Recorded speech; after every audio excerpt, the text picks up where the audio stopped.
Stand by. The program will begin soon. There's an example yesterday I saw of this woman who's been here. I mean, we might even play this clip. She's been here 20 years. She has 3 kids who were born here. Her kids are because of birthright citizenship, which is another subject that's coming up. And she's never bothered to even try to resolve her immigration status. Not in 20 years. She has never tried to resolve her immigration status.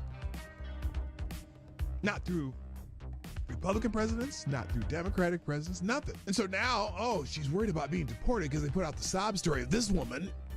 Well, that's not the average person they're even looking at right now. The average person they're looking at crossed in the last 3 years are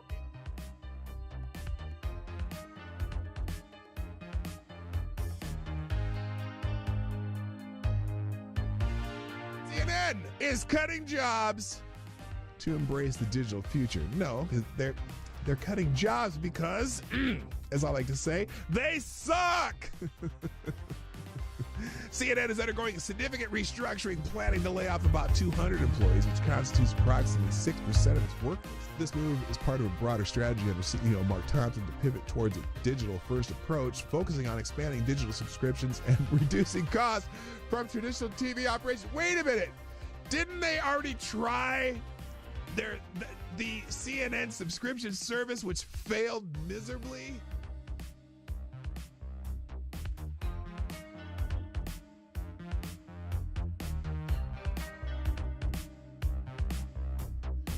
Which, if you truly have compassion for trans kids,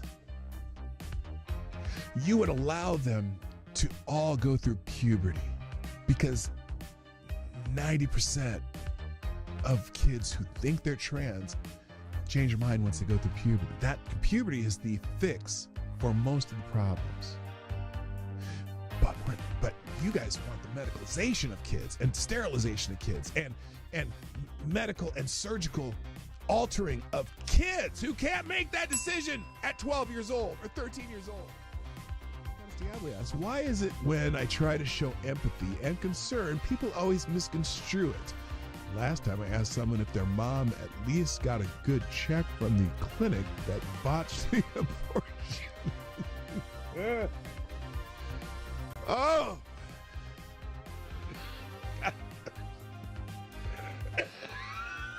Oh, God. Damn it, AD.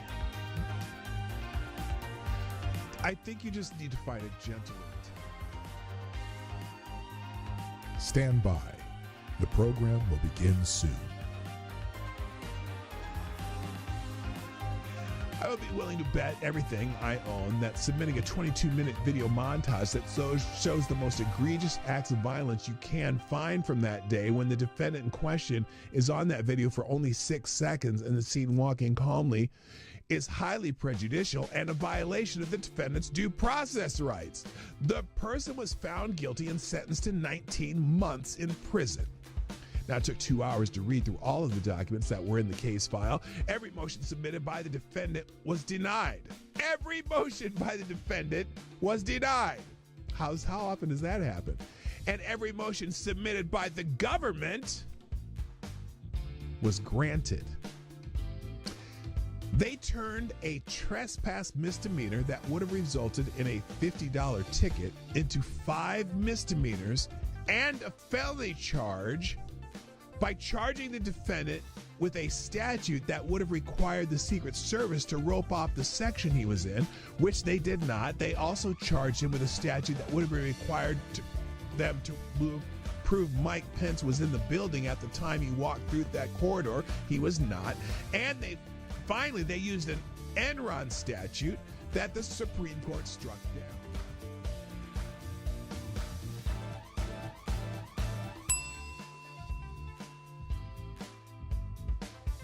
If you accept a pardon, you are admitting guilt.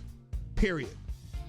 That's the, because you can't be pardoned if you're not guilty. Whether he can preemptive pardon, whether he can issue The president's reportedly asking his staff whether he can issue preemptive pardons for himself, his family members, Rudy Giuliani.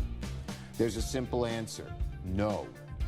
No, Mr. Oh, that you would be a can't? gross abuse Oh, of the presidential it's a pardon authority. gross abuse. President- A presidential pardon authority. Well, there you go. You accepted a pardon, Adam Kinzinger. You think you may have committed a crime. Oh, here, J.B. Raskin. Dirty Q-tip. Dirty Q-tip, J.B. Raskin. What else? What did he have to say? Well, the seeking of pardons is Yes, it's only on powerful one side. demonstration of the consciousness of guilt, or Ah, at least the consciousness that you may be in trouble. J.B. And that's Raskin. what's so shocking Did he about get a this. pardon also? Wasn't he on Well, that committee? The seeking of pardons is He was on that committee. I'm curious if you're going to condemn that part. Are you going to condemn that pardon? Joe Biden pardoned a lot of people. Yeah, he should answer for that and explain. Lots of murderers, lots of drug dealers, lots of people who killed people, commuted the sentence of a couple murderers. One drug dealer who people died from taking the drugs that they sold them. Stand by. The program will begin soon.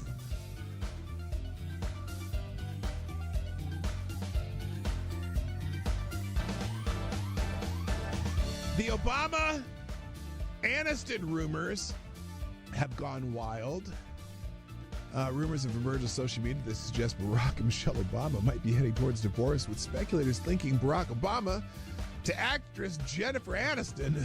Those rumors have gained traction following Michelle Obama's absence from Jimmy Carter's funeral and the inauguration, and are based on tabloid stories and social media speculation without solid confirmation from the individuals involved. So far, they're still rumors, and I don't know why people are perpetuating them, but it is kind of fun to perpetuate rumors like that.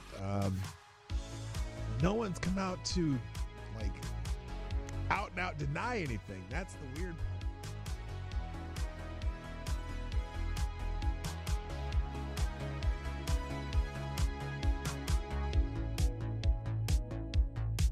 We should just take a deep breath and acknowledge the audacity. The of a audacity! president who's so clearly The concerned about his own audacity! criminal culpability. Oh my God, his own criminal culpability and his son's business dealings. I know that they're talking about Joe Biden, aren't they? And that of his family members.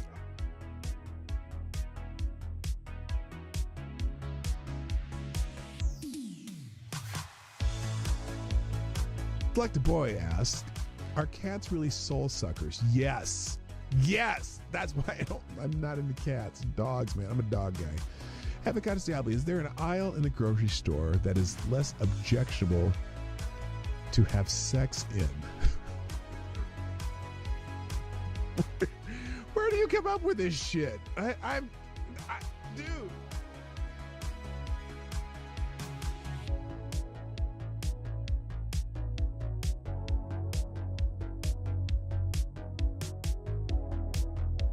Has done something no person in the world has ever done before. A dead man, a dead politician has risen. Yes. Somebody who 4 years ago at Davos, he's buried, a dead. And I wonder how many people at Davos have been funding Donald Trump's demise that has failed. I wonder how many people at Davos, again, let me say it again.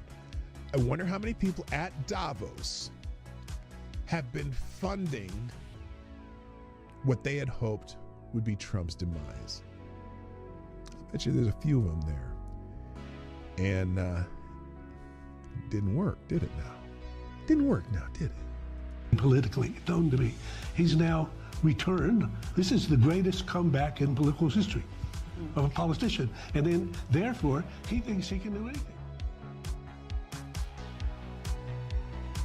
At the end of the show, every day on my show, if I put something on the screen or I'm talking about it, or it's a topic or an article that I'm presenting in this show, I provide links to every single thing that I've talked about, and even more, the ones I didn't even get to. I drop them in the chat at the end of the show, and also I drop them in the description. So if you want to find these articles, they will be in the links at the end of the show.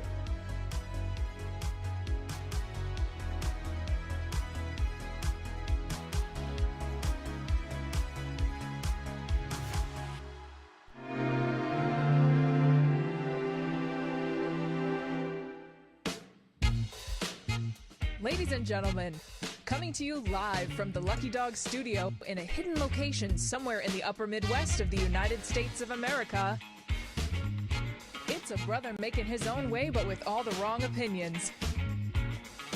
Welcome to the Morning Night Live with your host, the one and only P-Dog Night.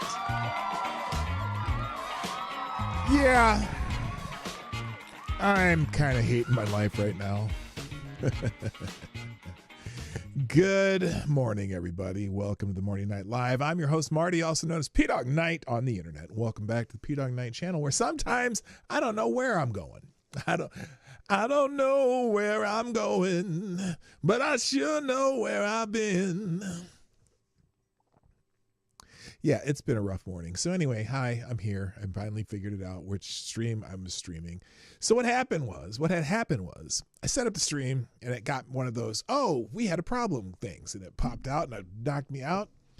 And then I come back over to YouTube. I'm like, okay, well, I'll just set up the stream again. And it set up the same stream. I set it up and ended up being on the same stream key. And I'm like, well, what the hell? Which one do I choose when I go to start the stream? Because one of them is working and I can't, and then it wouldn't give me a back room, didn't even give me a list of them. So usually you get a list of which ones you have. They don't even have that today. So there's something wrong. Did I blow up? Yes, I did blow up the original X post. I did. I fixed it. So, if this one that is above you there in the chat, that is the correct one. And, it's just one of those days. So what are you going to do? Just one of those days. So anyway, let's talk about some shit after I say hello. Hi, everybody. Now, I'm trying to remember. First person actually in the chat today, I'm going to give you both credits. Somnambule Nation, you were first. You get a bell because you were in the first stream. Congratulations. And then on the other one, it was Kara Soldier, so I'll give you a bell too. Yeah. Oh, wait a minute. There you go. You got a bell too. Horns for both of you. So welcome to the show. Also, good morning, Avocados Diabli.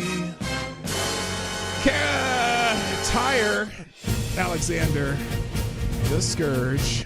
Also, good morning, Special Cat Acid, my other favorite. On the honorable mention list of favorite Canadians. Don't cross the streams. Yeah, don't cross the streams. That's weird. Also, good morning, JB. What's up, Ms. Wild Wolf? Did that last thing I told you worked? By the way, I'm just curious. I see you said things. Did that work? I was out of curiosity. As soon as I scroll all the way down, I'll find out. Also, hello, Midnight in Exile, and Darren Root, good morning. Lord Stanhope's here. I'm glad you all found the stream because I had a hard time finding it. Robert Banks, what up, Banks? Nice to see you. And Mrs. Hayes. Mrs. Hayes is in my brain. An amazing disgrace is in the house. All right. So, Ms. Wildwolf, out of curiosity, did my solution work for you? If it didn't, we'll keep trying. Also, thanks to all the people who what is this? Oh, this is this. Thanks to all the people who are tweeting out the stream. I don't know which one you actually sent out, but I'm glad you're here. I redid the link, and hopefully you got the right one when you said let's go, because I deleted the other one. But a little rerun action. Oh, you can't even see this. This is a good one. Thank you, Amazing Disgrace. This is rerun saying let's go, doing that, that dance he does, and then here's a little. Karate action. Thank you, JB. And also the requisite woo from Ric Flair. Good morning. Also, all the people who did this, let's do this. Love it. So hopefully the right stream is out there. Otherwise, those people are screwed. Apparently it says the other stream is not available anymore. So, which is a good thing because I don't want it available. I don't want people going over there. So hopefully we fix that problem by just opening the stream. Also, good morning, Green Badger Outdoors. Your solution gave me the answer I needed. LOL. Fantastic. If that's it, but is it working? That's my question. Oh, I figured out the issue. My software is not reading it right. I had the timeline 1 plugged in, and I had. Oh, I see. There you go. Okay, good. Well, I'm glad we got it figured out. Ms. Wild was has a channel over there on YouTube and on Twitch, and we're trying to fix some microphone problems. So hopefully we got that solved. Good. All right, let's get into it because I've got limited time today, obviously. Today, March 6, 2025, would have been the 550th birthday of Michelangelo. Michelangelo Buonarroti celebrated his enduring legacy, and the Renaissance fans and enthusiasts worldwide shared their appreciation for his masterpieces like the Sistine Chapel ceiling, the Statue of David, and the Pieta, emphasizing his early talent and dedication to art despite initial familial opposition. In Florence, his birthplace, the restoration of his tombstone was highlighted, symbolizing his lasting influence. Discussion focused on Michelangelo's view of art and a divine pursuit, his ability to capture human emotion and anatomy, and his profound impact on Western art. So, one of my dreams is actually going to the Sistine Chapel just to see this amazing fresco Michelangelo painted. Here's a video of them going through it. Is there music in this? Let me see. Yeah, we don't need the music, but here's a camera view of the Sistine Chapel. I didn't realize how extensive this fresco was. And when I was in Germany, there's a lot of, old church stuff that have frescoes and stuff. But look at this, man. This guy, you got to wonder how long it took to do this large scale of art, and the precision and the accuracy. It's pretty amazing. So, turn that music off. That's not going to escape here. So anyway, and also the Statue of David, and just Michelangelo is a prolific artist. He was only 23 years old when he did this sculpture, the Pieta. At 23, he did this. I don't know how they do this either. The precision and detail that he created in his statues and stuff is pretty freaking amazing. Michelangelo was no Raphael. Well, I got you. When you don't have TV and you have church's money, you got to do something. This is Michelangelo's version of playing video games. He just did art. So anyway, happy birthday, Michelangelo, who would have been, how old? He would have been like 500 years old. 550th birthday. All right. Also today, we commemorate the Alamo. People are saying, remember the Alamo. Someone here says, today I remember the fallen defenders of the Alamo for their heroic effort to defend it from a tyrannical dictator. These brave men crossed the line in the sand, knowing it would mean their death. This is the moment the Texas spirit, which is in all Texans, was born. So March 6, 1836, the great siege on the Alamo. Here it is, shortly before dawn on Sunday, March 6, 1836. The 13-day siege of the Alamo came to an end when Mexico General Antonio Lopez de Santa Anna ordered his soldiers to attack and kill the 200 defenders. Let's see. 1,500 to 30,000 Mexican soldiers overwhelmed the Texas defenders, killing 182 and 257 Texans, including William Travis, Jim Bowie, and Davy Crockett. So, that was the battle cry to retake Texas. So there you go. In other news, now this one I just caught. I didn't see this one earlier. Apparently, there's a big lawsuit against Act Blue, the Democratic fundraising arm that we know has a very unique way of laundering money, basically, by creating or by taking accounts of people who've donated to Act Blue and then donating in their names, because there's thousands of people they've interviewed that said, wait a minute, how did this old lady on a fixed income donate 270 times for a total of $11,000 to a campaign? And we know they were doing this during the Obama administration. I think it's Act Blue also, if you just donate via credit card, you can bypass the system. So foreign governments can just get, at one time foreign governments could take those like Visa gift cards and use that to donate to Act Blue. And so anyway, apparently they did something that made its lawyers not want to defend it. It's generally not a good sign when your senior people, especially your lawyers, flee for the hills. Act Blue is the backbone of Democrat and especially leftist fundraising. It's huge in a way that few can fathom, and something is going on inside. The New York Times promises to explain it and then fails to explain anything, except something is clearly going on. What prompted so many longtime Act Blue officials to leave is not clear. None of the former officials agreed to be interviewed on the record. So here's I think this is from the New York Times. The senior staff departures began on February 21st. That day, Act Blue's customer service and partnership directors, who had both worked at the group for more than a decade, left. The next week, several other senior officials left, including the Associate General Counsel, who was the highest-ranking legal officer at Act Blue.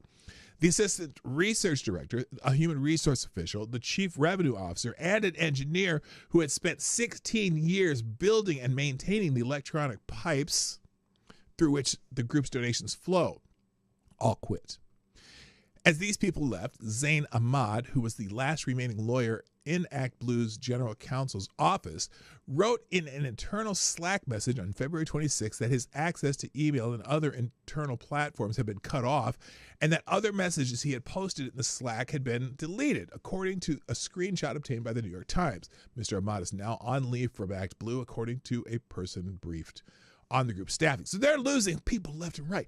I think they've been busted. They've been busted big time because so many people are out there and going to research and finding that there's people making thousands of donations, and then you go interview them and they didn't make those donations. There's no way they could have. Act Blue is a money laundering operation by the Democrats where they can get they can bypass campaign finance laws. So it's interesting. I'm going to see what happens. Keep an eye on that news. Also happening right now. There's the Kennedy Center, right? The Kennedy Center, the arts center in Washington, D.C. There's been a bunch of artists canceling their performances to protest Donald Trump because Donald Trump apparently appointed himself as the chairman of the Kennedy Center. So the latest to do that is the cast of Hamilton. Hamilton cancels Kennedy Center show amid Trump's cultural overhaul. Which I don't know what he means by that. Well, I kind of do. The Broadway production of Hamilton has canceled its upcoming run at the John F. Kennedy Center for the Performing Arts in 2026 following Donald Trump's appointment as chairman. The decision comes in response to recent actions by the Trump administration, which are perceived to politicize the institution, traditionally a venue for nonpartisan cultural... No. Generally a venue for nonpartisan cultural celebration? Come on. I'm going to say that 99% of the acts and things that happen at the Kennedy Center are left-wing or government favored. And I don't mean like the government, like the people who are elected. I mean government like the entrenched government. Whatever. Producer Jerry Seller and creator Lin-Manuel Miranda stated that Hamilton could not in good conscience participate under these new circumstances. Well, okay. And then there's something from the producer here. Richard Grinnell says, let's be clear on the facts. Seller and Lin-Manuel first went to the New York Times before they came to the Kennedy Center with their announcement that they can't be in the same room with Republicans. This is a publicity stunt that will backfire. The arts are for everyone, not just people who Lin likes and agrees with. The American people need to know that Lin-Manuel is intolerant of people who don't agree with him politically. It's clear he and Sellers don't want Republicans going to their shows. Americans see you, Lin. So that is Richard Grinnell, the former cabinet member. Richard Grinnell has some, he's doing something in the Trump administration again, but I don't remember what. So anyway, okay, well, I'm devastated that Hamilton won't be at the Kennedy Center. Woody Allen is trending. Now this, not because of something Woody Allen did or that he died or anything like that, but his former spouse, I think, unless... Are they still? No, yeah, his former spouse, because then he ended up marrying his stepdaughter who he had been abusing. His former spouse, Mia Farrow, threatens Trump. She's threatened Trump. Mia Farrow, looking her age. I'm not going to knock her looks because she's old. I mean, people get old. We look old when we're old. I don't care what she looks like. But she said, we have 3 to 4 months of democracy left unless we do something against this monster. What does that message mean? What is unless we do something against this monster? Is that a threat? That's so weird. So the reason Woody Allen is trending. Oh, I didn't even have this on the screen anyway. So there's Mia Farrow. Whatever. She's old. I don't give a shit what she looks like. I never thought she was attractive anyway. Anyway, but it's funny. So Mia Farrow, an actress previously married to Frank Sinatra, some other guy in between that, then married Woody Allen, who had sex with their adopted Asian daughter, and then Woody Allen married the daughter. So everyone's bringing up Woody Allen to Mia Farrow. Again, she was married to Woody Allen, who had an affair with her daughter, and eventually married their daughter, the adopted daughter, not their natural daughter. They adopted this young lady, and then Woody Allen eventually married her. I think he's still married to the daughter, the former adopted daughter too. I have no issue with people not wanting to watch a Polanski or Woody Allen film. Totally fine. I really just like the creeping, insidious suggestion that watching them is an endorsement of real-life sexual abuse. Well, yeah, you're still giving them money, and I don't care. So anyway, that's why Woody Allen is trending, because Mia Farrow threatened Donald Trump. Good morning, number one. Nice to see you. Next, we got Hunter Biden is also kind of in the news. Well, he's in the news, but not enough people are talking about it. And I wonder, when President Biden pardoned preemptively Hunter Biden on charges that had not been charged yet, and his brothers and his family and whatever, all these people he preemptively pardoned, Liz Cheney and Adam Schiff and the whole January 6th committee, whatever. I wonder if maybe he also should have pardoned himself. You know what I mean? You know what I mean? Because, 10% for the big guy. I mean, he pardoned everybody else but himself. And we do have a precedent that going after former presidents is not, not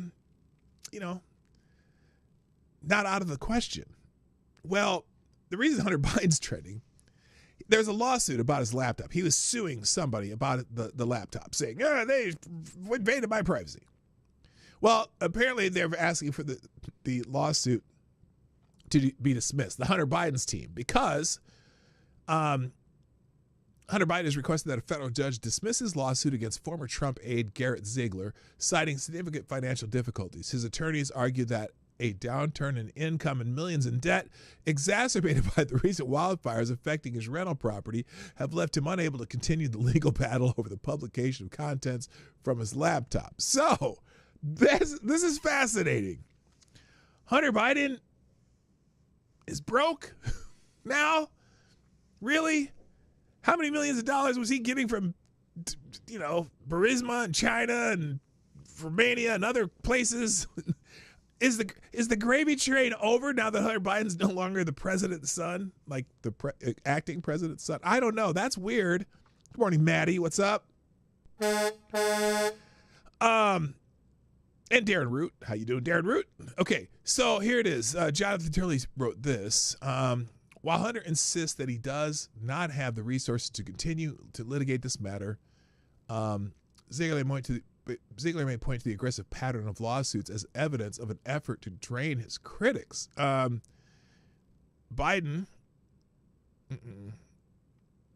Oh, is this a thread? Oh, here we go. Yeah, Biden may find that targets may not want simply to dismiss the case and walk away. It is the litigation version of the old Chinese proverb that the problem with riding a tiger is always the dismount. The problem with hitting critics with aggressive lawsuits is always the dismissal. So is it because he's having money problems, or is it because his case is so bad that he might get eaten up by that tiger? And why? And here's someone says, why would he have a sudden downturn in income? He still has his art to sell. He doesn't pay his rent, so that's not a factor. He doesn't pay his debt, so how can that matter? Yeah, why not just sell some art? Like, be a Mozart.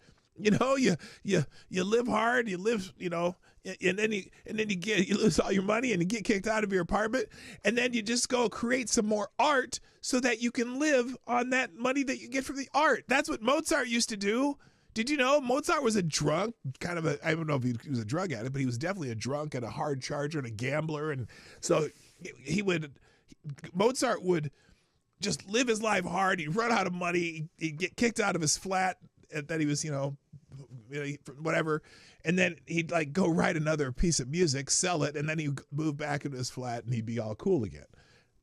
Why can't Hunter Biden do that with the great, immense artistic talent that he has? I don't get it. Or are people not buying Hunter Biden art anymore? I don't know. Who knows? Who knows? It's just some art he did do. It really looked like a bunch of poo on a sheet. Somebody else here, Hunter Biden too broke to continue laptop lawsuit. Hunter Biden has asked a federal judge to dismiss his lawsuit against ex-Trump aide Garrett Ziegler of the publication. Okay, so that's basically the same as the Grok summary. So yeah, I feel bad, I guess. Yes, Mozart was talented though. This is true. All right, what else do I got? We got 240,000 Ukrainians is trending. So Donald Trump is thinking about, and he may have already done it as far as this morning or not, is thinking about revoking the protected status of 240,000 Ukrainian, I don't know if they're refugees or whatever, that are in the United States. Which begs the question, when did we get 240,000 Ukrainian refugees in the United States? Hello, Reaction Puerto Rico. So the big news is the letter to 240,000 Ukrainians who came here on a temporary visa. Start packing. The war is about to end and it's time to go. Sign MAGA. That's what this guy said. Oh my God. Those 240,000 Ukrainians who fled to the United States adds up to a ton of U.S. taxpayer money. Go back to your own country and fight for your rights. The U.S. isn't a world's charity. Damn, people don't feel very sorry for the Ukrainians. Trump to kick out Ukrainian refugees. Trump's team is gearing up to deport 240,000 Ukrainians who fled the U.S. Legal status. Gone. Reuters. That's according to Reuters. I don't have an article on it, but here's somebody who wrote this. This is interesting. I feel bad for those who have to flee their nation, but an honest question concerning the 240,000 Ukrainians. How can they be deemed refugees if they could have gone to Germany, Spain, etc., and have been perfectly safe like others? They skip safe nations to get to the USA. Now, because when you have this, apparently when you're a refugee, you're supposed to go to the country that's next, or at least the closest. How did they end up in the United States? So refugees from Ukraine in Europe. January 2023 snapshot. So normally, if you're going for refugee status, you go in a country nearby. So they could have gone to Belarus. Well, Belarus is kind of still controlled by the Russians, in a way. Armenia, Romania, Bulgaria, Serbia, Hungary, Poland, Czechia, Germany, Czech Republic. I guess it's Czechia, which is a really beautiful country, by the way. Yeah, all these places, and then but we have two. Okay, here it is. Top countries hosting refugees from Ukraine. Okay, so there's a lot of them there. They are in all these countries. Montenegro 32,000, Estonia 65,000, Czechia 476,000, Poland 1.6 million because it's the closest country probably. Moldova, Lithuania, Germany also has 1 million of the refugees. 87% are women, 13% are elderly, 12% are persons with disabilities. So, okay, interesting. They were all hunters, crack dealers. Oh my God, stop. So yeah, they're supposed to go to the first safe nation. That's the question that they're asking here. But let's see. I want to see if there's a deeper story on this. Let me check real quick. Just a second. Here we go. Trump policy may deport 240,000 Ukrainians. All right. There we go. Okay. Am I frozen here? No, we're good. Okay. Here it is. Trump policy may deport 240,000 Ukrainians. The Trump administration has announced plans to revoke the temporary legal status for approximately 240,000 Ukrainians who sought refuge in the United States due to the conflict with Russia. This decision could lead to their potential deportation back to a war-torn region, sparking protests and raising concerns among humanitarian groups and local communities about the safety and future of these individuals. Again, first safe nation. Did my message blank out? What message? What message?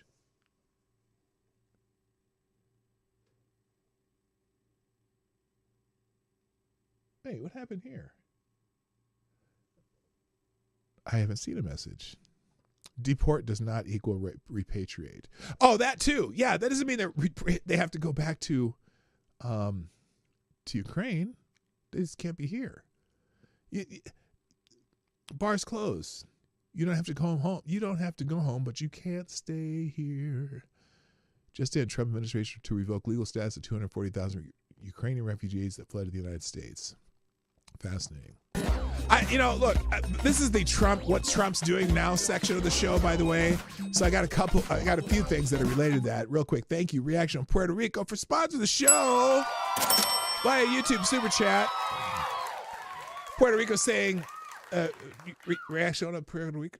Carlos is saying, Ukraine is having problems getting people to volunteer to go to the front lines. 250,000 people going back should solve that problem. Well, no, again, 87% are women that have come to the United States, which makes me think that maybe Bill Clinton had something to do with that part. And then a bunch are old, and there's not a whole lot of, soldier-aged men that are coming here. It's usually they're chicks, and my understanding that some Ukrainian women are quite pleasing to the eye. So there you go. But that's why I think Bill Clinton had something to do with it. Anyway, so there it is. So that's one thing that Trump's doing that's got the usual suspects up in arms. And I don't know, is that a good idea or not? I don't know. I mean, you could wait until Ukraine, the conflict is completely over, and then just send them back home, which is probably the right thing to do. By the way, today's coffee is in the let's keep the dumb fuckery to a minimum cup. Okay, so there's that. And then another thing, Fort Knox is trending. Again, another thing that Trump's doing, apparently. Oh, maybe not. First of all, Thomas Massey says, I just reintroduced End the Fed. Title, Federal Reserve Board Abolition Act. HR 1846, Americans would be better off if the Federal Reserve did not exist. The Fed devalues our currency by monetizing the debt, causing inflation. Oh, damn, Thomas Massey going for all. Now, Thomas Massey is a little bit out of favor with some of the Republican leadership because he held his ground and did not want to vote on the Republican spending bill because he thought it was just way out of line. And boy, oh boy, I wish they would have started actually doing cuts in there. Look, if the entire United States government would just say, okay, look, we're either going to freeze spending for 10 years or we're going to reduce every department in this United States government, do what is known as the penny plan, as in you have to reduce the entire budget of your part of the U.S. government by 1%. And, I think the people that head of the departments will find, okay, we're doing some shit that we don't need to be doing. Let's get rid of this and this that doesn't have any essential function. But here's what would happen if you've tried to force that on the federal agencies. What they would do is they would defund like vital things just so they couldn't, just so they could bitch and play politics with it.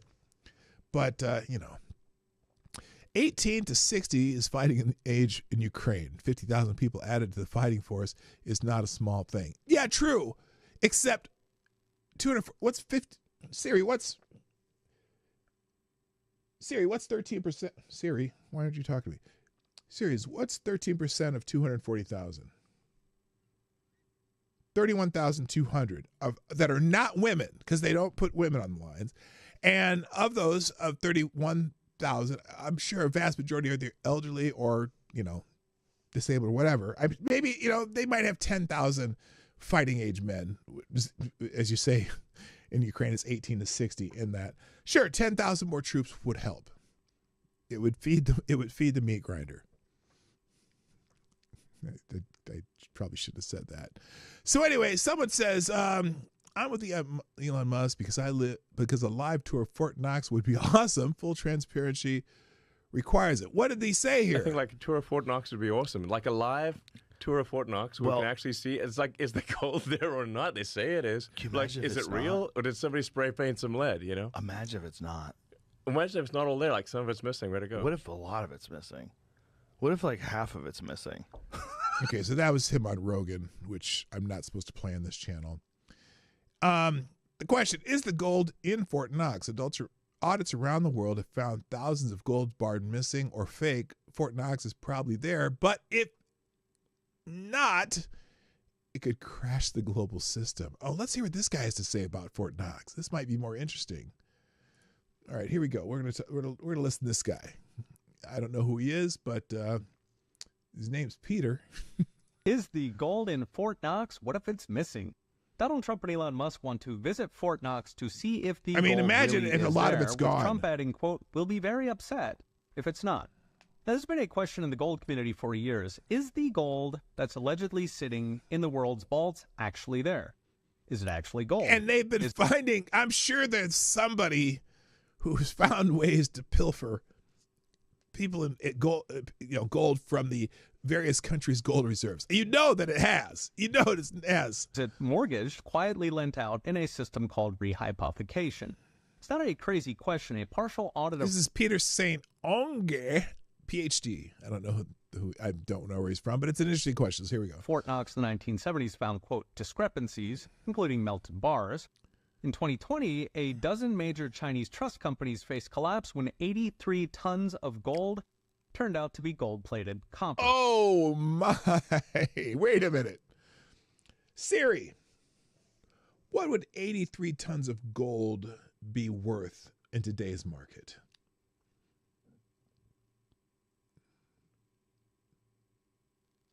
Okay. How much is a ton of gold worth? Well, let's see. 1 ton of gold.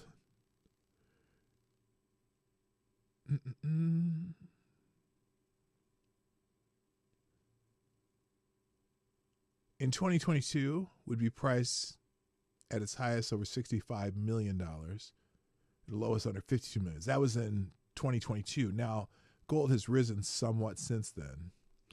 So take that times whatever that number I just said earlier. Between 2017 and 19, J.P. Morgan identified at least 1,000 gold bars with forged refinery logos that were in circulation, essentially black market gold. An Australian senator recently made waves pushing their central bank to audit Australia's gold, which is nearly all held on trust in London. Now, it's well known that Fort Knox gold is low purity because, unusual for a national gold reserve, it is made from melted coins, not mined gold. I did not know that. Why melted coins? Because the 8,133 metric tons in Fort Knox, allegedly, were seized from the American people by Franklin Roosevelt when he abrogated the gold standard. They are stolen goods. Now, that abrogation effectively defaulted every single contract in America right down to your landlord because they all had gold clauses, as well as most major contracts in the entire world. This was FDR's infamous Order 6102 that banned the private ownership of gold in 1933. Which was crazy. You had to turn it in for just over half what it was worth or face up to 10 years in prison. Could you imagine that? Let's say you were... Now they changed that law and they allow people to own gold now. But can you imagine what that was like for people who had their savings in gold? Amazing. Among the contracts this defaulted were the Liberty bonds that patriotic Americans had bought to finance World War I. These summed to roughly 5% of GDP, so about $1.5 trillion in modern terms. So that's where most of the gold in Fort Knox should have gone to ripped-off patriots. But did it? Oh, here's a reaction. Producer has a video on that. We'll open that up in a second. Instead, Liberty bonds were screwed, while millions of Americans had to hand over the gold for half what it was worth. It was melted down, and there remains the world's largest pile of stolen gold. So what's next? Brought to you by Unchained.com. The gold is probably there, but what happens if Fort Knox is just another Chinese Ponzi? That's a good question. Well, it would drive up the price of physical gold, coins, and bullion. It would catastrophically crash so-called paper gold, the highly leveraged constellation of gold-backed assets, including the $70 billion ETF GLD. Ooh. These gold-backed assets trade more than 10 times all the gold in existence. Now, if Fort Knox is fake, these outfits would immediately audit their gold, which would either calm the storm or accelerate it. Because they might not have it either. They might not have it fear would either. spread whether other government numbers are accurate. What else is not audited? This could conceivably crash the price of U.S. Treasuries, which are the reserve currency asset, the liquidity of the entire global financial system. It'd be even because that's how we finance our debt, by selling treasuries to everybody. Which, I mean, the way we do it now really don't have a solid backing other than our word and our GDP. It's holy shit. Worse for countries in Europe, Asia, or Latin America who enjoy even less public confidence in their governments. After all, if the Pope is a fraud, what to make of your local padre? No, he's not really in that restaurant. His name is, it said somewhere along here, where is it? Dr. Peter St. Ongi, PhD. So I don't need to play the rest of it, but I'll put that as a separate link if you want to use that video for something else. There we go. And then Reaction Puerto Rico. What did you send me here? What did you send me? Let's see what this is. Make sure it's not some titty pictures. Oh, it's a History Channel documentary on Fort Knox. I'll put that right next to the other one there, but I want to keep going here. Where did Peter Ongi go? Right there? Yeah, that's it. Yeah, this is from the History Channel. And I'm not going to play it because I can get one of those things, but it talks about Fort Knox. This is probably back. The video footage looks like it's back from the 80s or maybe 70s. Here, let's see. Oh. And the wheel was turned 14 times to open. Oh, is this the last audit of Fort Knox? I'm not sure. So, all right, let me keep going here, though. I got to get going. Other things in the Trump world. Now, this one's got people pissed off. Trump's pissing people off every day, and sometimes it's not a bad thing. I'm just saying. Because there's all these things going on, and then I want to get to the point of the day. All these things going on. And apparently Donald Trump is ready to get rid of the Department of Education. Let's see what this says here. What he made this. I don't know if this is from yesterday or this morning or what, but let's see what this is. That's not a good freeze frame. And one other thing I'll be doing very early in the administration is closing up the Department of Education in Washington, D.C., and sending all education and education work and needs back to the states. We want them to run the education of our children because they'll do a much better job of it. You can't do worse. They'll do a better job or they'll do a worse job, but then it'll be the onus will be on them. And really, the Department of Education doesn't educate a single child in this country. All it does is mandate and send money around and make it so the National Education Association, the American Federation of Teachers, can get what they want. I don't know that education will get better if you take it back to the states. Some states it may. Some states they're so busy using education, the schools, to indoctrinate people that it could just be worse. But look, some of the states will do well. My state is pretty good with education, even though they're also an indoctrination factory. Although since COVID especially, we've been slipping bad, and as have many states. So anyway, what did he say here? This is from a while ago. We spend more money per pupil by 3 times than any other nation, and yet disagree. They will do the exact same job. Yeah, they probably will, because the Department of Education doesn't educate a single kid. So the states are going to have to figure it out. And community, actually, I got to tell you, community's got to figure it out. Community's got to figure out. If you have a community where you have a school in your community and all the kids are graduating from that school, none of them can fucking read past the 3rd grade level, y'all need to figure that out, because the Department of Education isn't doing shit for you. Just saying. It's not. It's not. So you can blame it at every level. You start with the parents, you start with the teachers, you start with the school, you start with whatever. Sometimes you just got to, sometimes you just got to beat them kids and doing their shit. But no, that is not right. But you got to make it so if kids have no hope whatsoever, they don't give a fuck about education.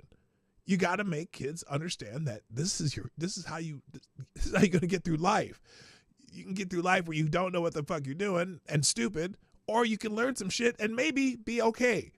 I don't know. We're absolutely at the bottom. Okay, I don't care about this. I don't care about this right now.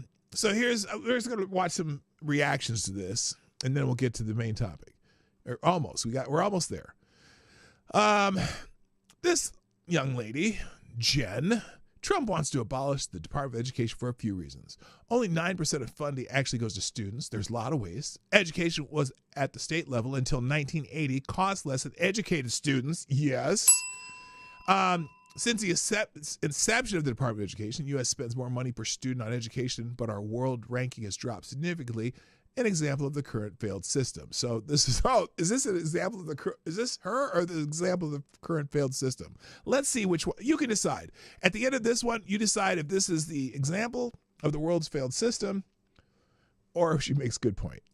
Okay, so I came up with a theory on why Trump wants to abolish the Department of Education. Okay. I think that he believes if he abolishes the Department of Education, that all of his little cult follower people can't get any smarter.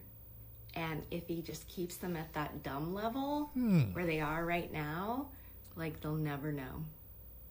Everything just goes right over their head. They'll never ever know what he's up to. And they'll never realize that he's full of shit. Okay, place your vote.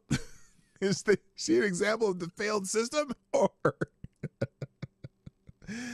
yeah, she doesn't get it. Clearly she doesn't get it. Here's from Good Morning America, Michael Strahan. Let's see what Michael Strahan brilliantly, maybe he's just reporting it. Let's see what he says. President Trump is also taking aim at the Department of Education, which is a failure. He's signed an executive order directing Secretary of Education Linda McMahon to dismantle the department. Senior political correspondent Rachel Scott has the details for us. Good morning, Rachel. They don't look happy. Michael, good morning to you. And the Secretary of Education, Linda McMahon, has only been on the job for 3 days, but already this morning, President Trump is preparing to sign this executive order directing her to dismantle the Department of Education. Now, even McMahon acknowledges that this would require an act of Congress. The order does instruct her, though, to do as much as she can by law, stating the Department of Education's main functions can and should be returned to the states. Most funding for public schools already is at the state and local level, but the department does oversee billions of dollars in funding to help low-income students and students with disabilities, and enforces civil rights laws to prevent discrimination. So obviously, the emotional arguments come out immediately. These enforces civil rights laws. Couldn't the Department of Justice do that? Manages 5 children's student loan debt. Couldn't the Treasury do that? Overseas process for student applying for college and financial aid through Pell Grants and FAFSA. Couldn't that be? Can you knock down the Department of Education to the smallest function it has? Because right now it spends a lot of time doing mandates. So, but she went.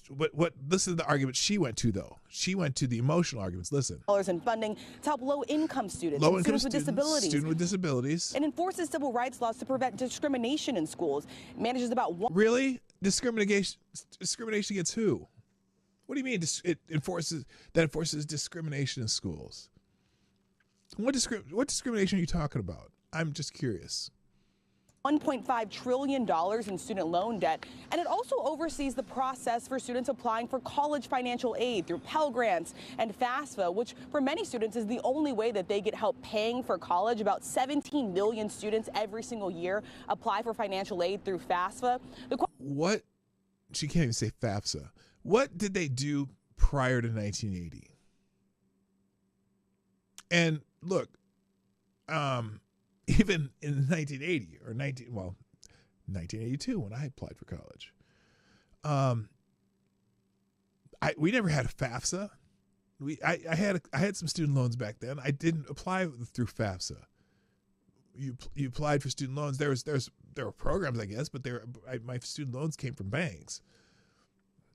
I don't understand. You know, you need a Department of Education for that student loan component to function, or can that be done at a different department in a more efficient way? Seems like the Department of Education is just a middleman then, right? Question now is how much of that could be directed or moved to be under different agencies? There you go. Is there support in Congress to eliminate the Department of Education altogether, Robin? So that's interesting how they posted that. So the person who posted this said, "This will be a tough fight, and libtards and their unions will immediately sue to stop it. The Department of Education is the mothership for all the liberal garbage that has landed in our school system. Winning this fight will be worth it if we can save our kids' education." Well, not completely. Good morning, K-Shell, by the way, and Select a Boy. And Random American, and Blue-Eyed Scream. Local Department of Educations are also are the mothership of the liberal garbage, and the National Education Association and the American Federation of Teachers, they're part of it too. So it's a combination, but yeah, the Department of Education basically has always taken its cues from those unions that are pushing the garbage, and then they say, "Oh well, we should do this nationwide." No, maybe we don't want your bullshit here in, Oklahoma or West Virginia or wherever, North Dakota. No, we don't want that shit. Somebody here says the Department of Education is more than a centralized forced. Is nothing more than centralized forced Marxist indoctrination. Children are turned into communists that enter adulthood brainwashed into hating their country, their family, and their ancestral identity. Look, that is done locally more than nationally. I see what he's trying to say here, but at least getting rid of another layer that forces the indoctrination would not be a bad thing. And again, we function much better prior to 1980 than we do now. Now, local governments are going to have to learn how to do those things without the Department of Education. But even things like, because they had people who had disabilities, right? They say, oh, the Department of Education is the reason that people with disabilities can go to schools or whatever.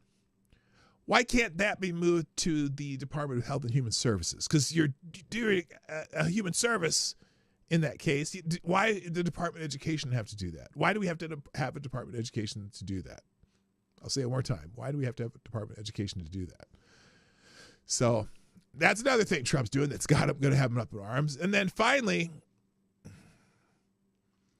I don't know if you saw this, but apparently some of these sanctuary city mayors were brought to Congress to testify about what's going on with the sanctuary city stuff and why they're not cooperating with ICE and whether or not they're breaking the law.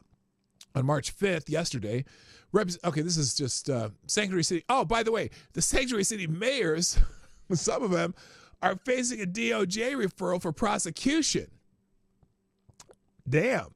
Representative Anna Paulina Luna announced on March 5th during a congressional hearing that she's referring 4 sanctuary city mayors for criminal prosecution under U.S. Code 1324, claiming they're violating federal immigration law.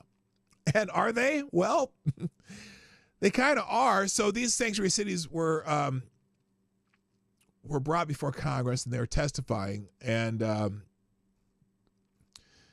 so she's doing that. Just an example, though, what happened. We'll take Nancy Mace's questions to them. Representative Nancy Mace blasts Blue City mayors to their faces for harboring illegals. Now, what's interesting is Eric Adams was sitting in front of them too. And it was Johnson from Chicago, Johnston from Denver, and was it the Boston mayor, which all have declared themselves sanctuary cities. However, Eric Adams has kind of left that what would you call it? Kind of left that mindset and realizes that he wants to cooperate with the federal government as far as all these problems with all these illegal aliens because his city was overrun. Okay. Anyway, This starts out 4 of America's most shameful blue city mayors received a long overdue verbal spanking by Republican Representative Nancy Mace for protecting the rights of illegal aliens over their own constituents. These Democratic lawmakers were lined up before the U.S.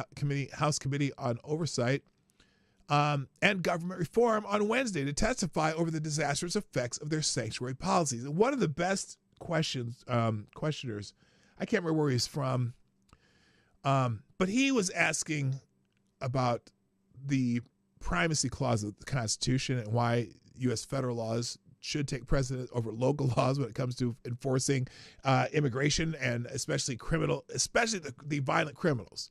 Because a lot of these mayors were finding very creative ways to not actually hand over criminals to ICE. Okay?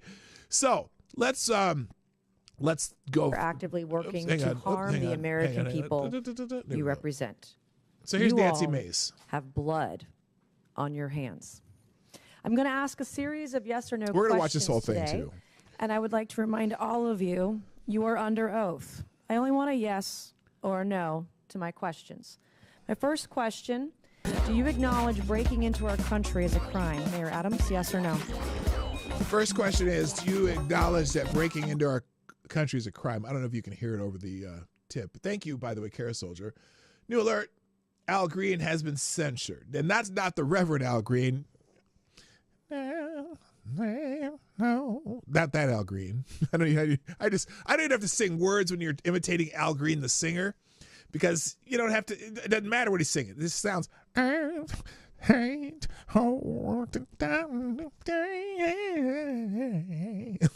anyway, Al Green has been officially censured by the House of Representatives. Thank you, Kara Soldier, for dropping that. All right, so do these mayors acknowledge that people crossing our border is a crime?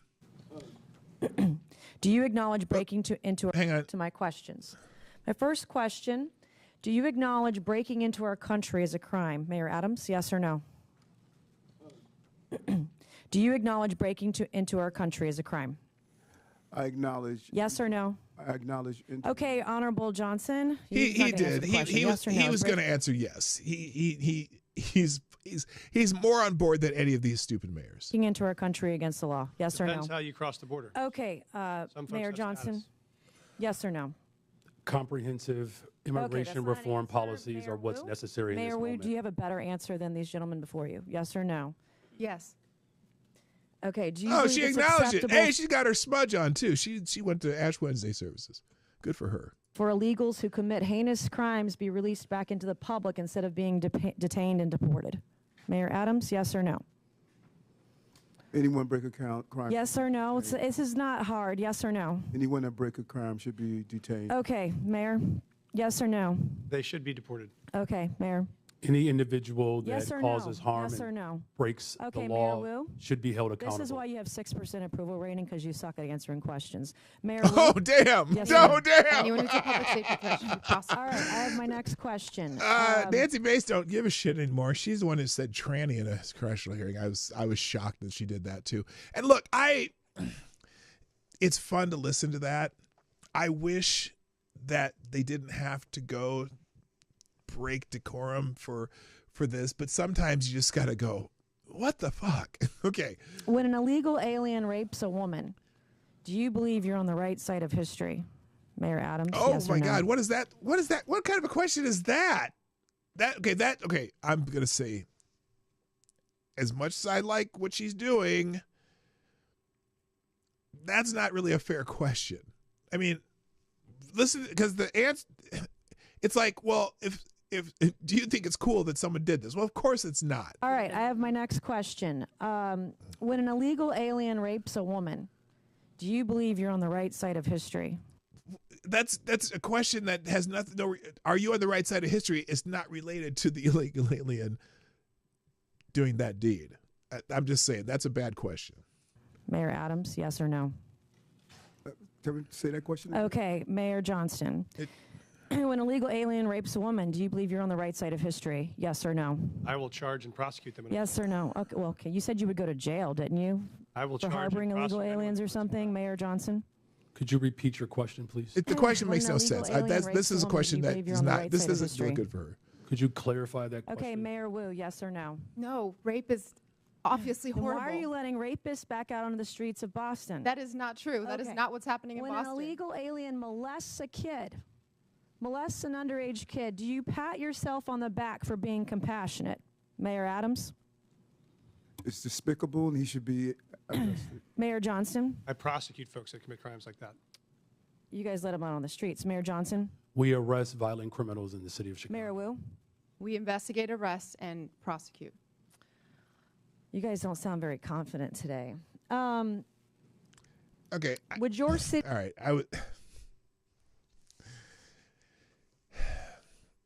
I appreciate what she's doing, but these are not the best questions from this session. There were some way better questions. Okay. I'm going to see what else they put up here, though, because this is... So you get the idea, though. They're not doing a great job of answering the questions, and some of the questions didn't make sense. But only critics came out of New York Mayor Adams before frustrated Congresswoman moved on to Denver Mayor Mike Johnson, who apparently believes it depends on how you break in, as far as whether or not it's illegal. Now, I'm going to see what the other videos they put on here. This is the Boston mayor regarding an incident.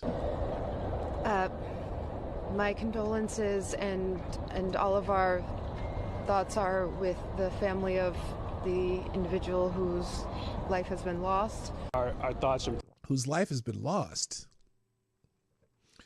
What is this in reference to? Next is Boston Mayor Michelle, who revealed her allegiance to criminals just a few days prior, offering condolences to a violent thug because he was shot while attempting to stab people in her city. Oh, that's what it was. So, yeah, this guy was trying to stab people, and he got pew-pewed, and she's saying, what did she say? My condolences and all of our thoughts are with the family of the individual whose life has been lost. The person whose life has been lost was out trying to stab people and went at the police with a gun or the knife and got shot. And the only thing that should have came out of her mouth when they asked her about the guy who was shot was, well, you guys are saying in the chat, but not about her. Fuck that guy. Oh my gosh.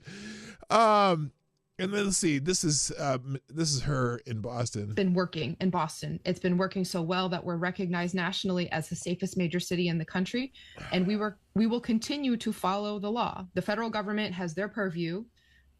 Part of the law is enforce federal immigration law. Except the supremacy clause says that you should at least cooperate with the federal government. Anyway, you get the idea. I'll leave that link there. Finally, education department. That was turning out in the wrong place here. I'll move it over. Finally, so my main question today and what I wanted to ask about is how the Democrats are flailing a little bit. And, we saw the address to Congress yesterday, and we saw how they reacted to a cancer victim who survived cancer, and they gave him a little, honorary Secret Service badge and stuff, and they couldn't even get up and clap for that. And part of it is that so much of the stuff that Trump is doing is coming so fast and furious, they don't know what to react to. But for some reason, they keep talking about eggs. Now, I shop a lot groceries in our house because I just do, because I have more time than my wife does. And I buy eggs, and I'm getting the eggs right now. It was like $9.50 for 2 dozen eggs. And I see that in some places, if you go to New York City, it's $12 for a dozen eggs. In some places, depending on where you live, and all these chickens that were killed. But they keep coming back to eggs. And so Pete Buttigieg decided to make another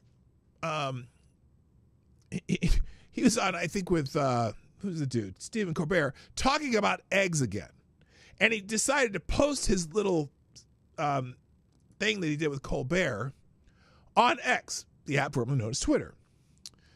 Egg prices, this is how it's summarized. Egg prices rise amidst chicken culling controversy, which kind of answers why the prices of eggs rise in that little title. But recent discussions on social media have highlighted the rise in egg prices in the United States, which the Democrats can't seem to stop talking about. And guess what? I'm pretty sure the American people know why the price of eggs is up, because they killed 100 million chickens. Most people know that. But the Democrats don't seem to understand how that works. So anyway, egg prices rise in the United States, attributing it largely to the culling of laying hens and to control avian influenza, bird flu, under the Biden administration. Now, while some posts criticize this action as politically motivated, experts note that the egg prices are affected by multiple factors, including disease control, supply chain dynamics, and market demand. Well, if that were the case, wouldn't the price of everything be almost doubling? Now, granted, it has over the Biden administration term, like everything's way expensive, but they're trying to pin this, the fact that the egg prices haven't come down, on Donald Trump. And I don't know if anyone in America is buying that. So Pete Buttigieg decided to post this. He says, if you're a billionaire, $10 eggs might just be a little disturbance for most Americans at issue. And I think he said this on Colbert. It's part of this worldview that's basically telling everybody we're going to get you a bigger slice of a smaller pie. But he doesn't really care whether that comes true. Remember, for him, it really is a little disturbance. If eggs are $10 and you're a billionaire, that's a little disturbance for you, but not for most people. Now, what is amazing to me is the prior 4 years before January 20th, 2025, we went through some really incredible rises in prices that have not come down at all. Not come down at all. In fact, yeah, they say, oh, they'd lowered inflation. Yeah, they lowered the rate in which prices are rising. But at one point during the Biden administration, the prices were up 9% over the prior year. And it's been an average of over 3% the entire Biden administration.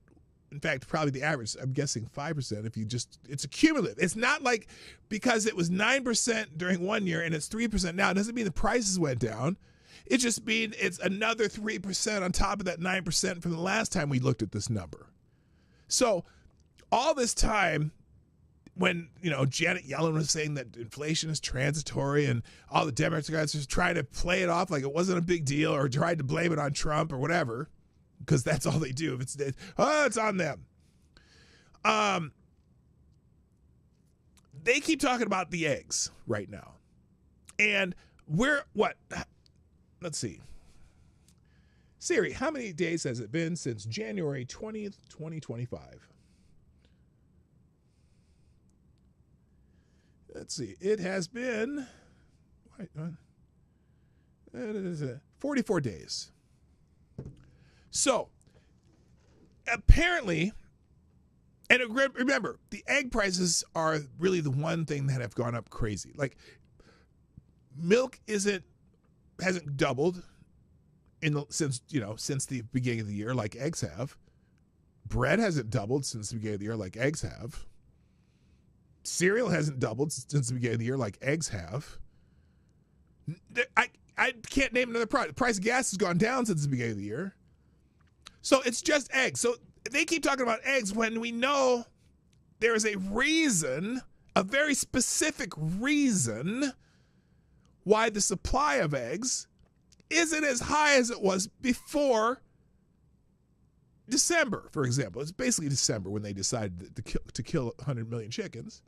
We know there's a reason. It's and they keep talking about eggs because eggs is the one thing they can say, oh my God, that's a double the price at the beginning of the year.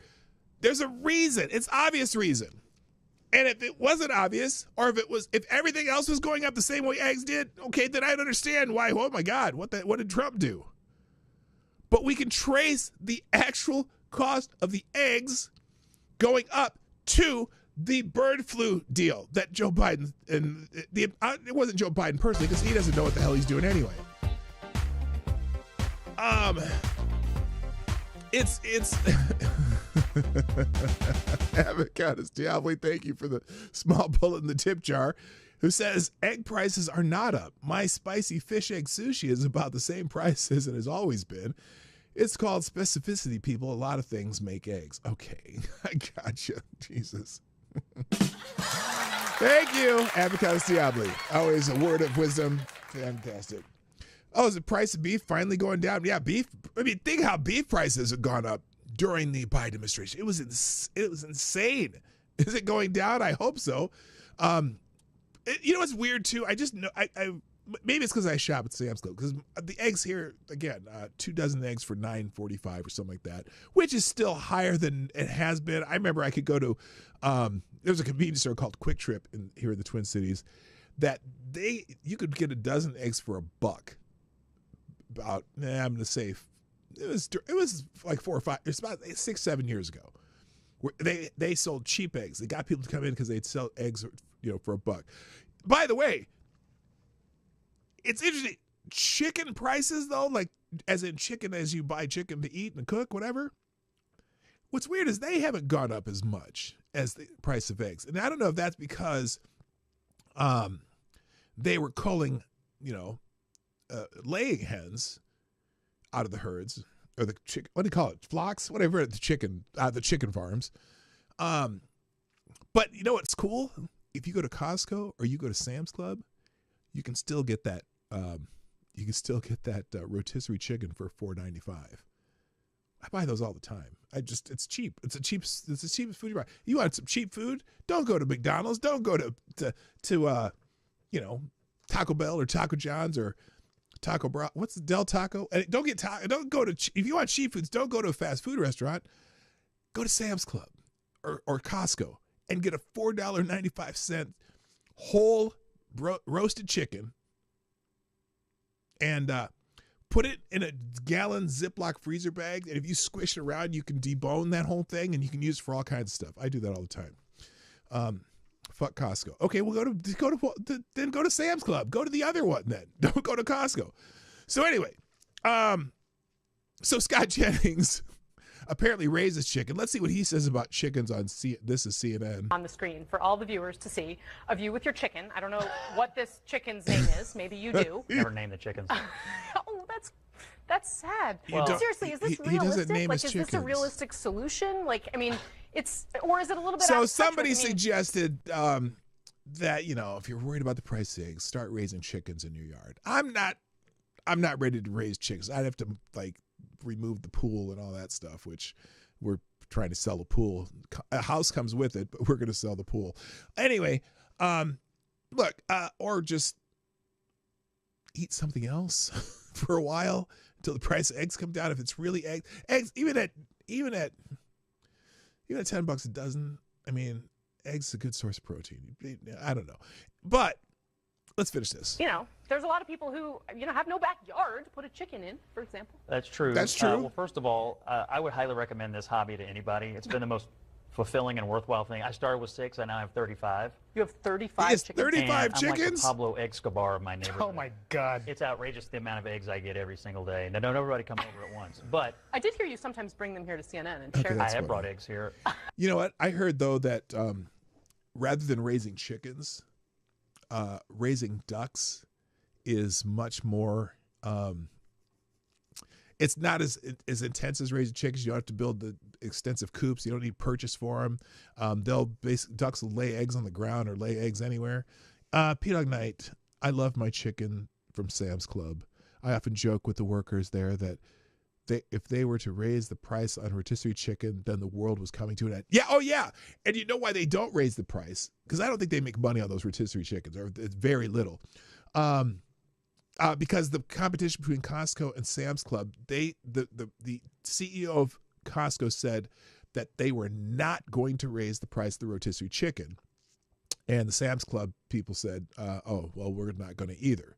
So it's great. It's cheap, and you can get 2 or 3 meals out of it. Well, more than 2 or 3, depending how I use it. Like I said, if you didn't know this, again, you take one of those rotisserie chickens from Sam's Club or Costco, whichever one doesn't piss you off. You put it in a 1 gallon Ziploc bag, seal it up, and you just mush it. You just mush it around, and you can get all the bones out of it, and just basically have end up with shredded chicken. You mush it up, then throw it in the bag and pull the bones right out, and it's you can use it for a lot of different things. We made some chicken enchiladas with that not too long ago. Anyway, what did he? Let's finish the chicken thing here. Look, I think she was making light of the idea that backyard chicken farming is taking off. But what is true is that we killed millions upon millions upon millions of chickens, which is why egg prices are high today. What I hope is that the Agriculture Department looks at this chicken culling policy. I think we may have killed too many.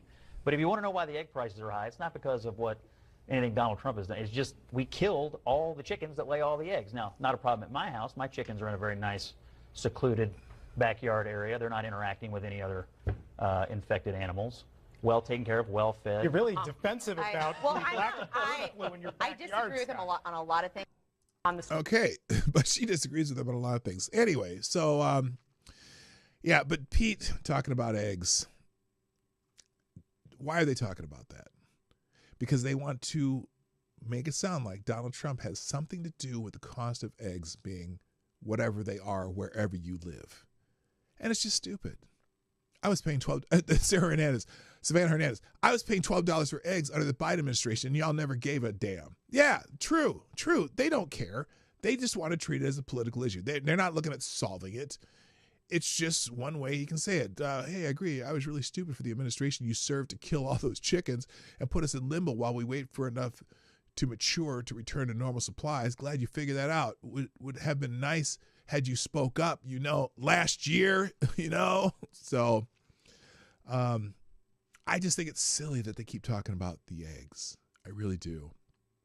All right. A couple other headlines before I go. I'm not going to go into the articles, but apparently there's a recall effort against Los Angeles Mayor Karen Bass. So she had this committee or something, or no, she told the public in Los Angeles that she was going to investigate why she went to Ghana just before these fires broke out, right? Like she was going to they were going to investigate the reason she went to Ghana. Because for some reason, she had no idea why she went to Ghana. And so she was going to make sure that they have an investigation into why she went to Ghana. And then when she came back with the investigation results, the results were that was the Los Angeles fire chief's fault that the fires weren't being fought in a particularly prudent manner. And so she wanted to fire the fire chief who, I don't want to say the fire chief was a DEI hire, but she was a lesbian and a woman and everything that checks boxes. But, it doesn't help that that they didn't have water and the reservoir that was empty for over a year that happened to serve that area. So that's all. But Karen Bass, I don't know that she ever explained what the investigation came to a conclusion regarding her going to Ghana. I don't know if they did or not. So anyway, now it looks like they're going to try to recall her. Remember, they tried to recall Gavin Newsom. That didn't go so well. Well, we'll see if it works for Karen Bass. And then the other one I pulled up here from the Federalist, Trump proves that the border bill pushed by GOP leaders under Biden was never necessary. So remember they, during the Biden administration, just 3.5 years in the Biden administration after the borders were basically, hey, come on down. If we catch you, we'll give you a watch, a phone, and we'll ship you wherever you want in the United States until you have to go to this hearing that you may never go to. And they tried to pass a bill, Senator Langford from Oklahoma and some Democrats came up with this immigration bill, which really wasn't an immigration bill. It was a let's process all these people faster so we can ship them to cities faster bill. But they wanted to make it look like it was an immigration bill. And apparently, if you've seen just a couple of months of the Trump administration, now we know that bill really wasn't necessary. And so this is an article about that. And this is my final thought for the day regarding that. Every time they start talking about immigration, okay, and particularly Democrats, but some Republicans do it too. Every time they start talking about immigration, you will hear some Democrat especially say something to the effect that we need to fix our broken immigration system. Our immigration system is broken. And I got to thinking about that this morning while I was at work. And I thought to myself, what exactly do they mean by the term our immigration system is broken? How is it broken? And because, we have an immigration system, we have about 1 million legal immigrants every year in the United States. And the only thing I can think about when they say the immigration is broken is that, yeah, it's broken because we keep letting people come in here illegally. And, especially during the Biden administration, holy shit, was it broken. But if those people just go through the normal process of immigration, it might take them a while, but is it broken, or do you just want to break it? As in, when you say it's broken, what these Democrats mean is they want everyone who wants to come here to be able to come here. And is that something that's even feasible? So I really wish somebody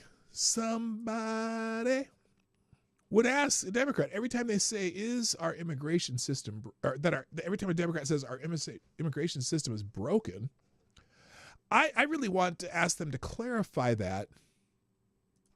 And what do they mean? Are you saying that all these people coming here illegal should be able to come here and become citizens, no matter, just willy-nilly? Because if they did that, we would be the only country in the world that does immigration that way. And I think that's kind of silly. So, does it take a long time for a person who comes here legally to finally become a citizen? Well, there's probably some reasons for that. Maybe they could streamline that a little bit. But really, why would we want to take more than 1 million people a year? Maybe, or if it's for things like, guest worker program, if you want to be able to have people who live in Mexico that want to come and work for seasonally, and we have a system for that where we can vet them completely. Is that system broken? Because we already have that too, a little bit, don't we? But the idea that the immigration system is broken, every time I hear a Democrat say that, it means they want a path. They call it a path to citizenship for anyone who comes across our border. And that's not something we really could do. We've seen the video of the guy who does the gumballs video where he's talking about where all the world's poor people. We can't sustain all the. I know some people in the world think our streets are paved with gold, but they're not. Right now, they're paved with paper called debt, and we're not going to be able to sustain our debt right now. So we got to have a system that works, that's orderly, that has vetting, and we can't just take everybody.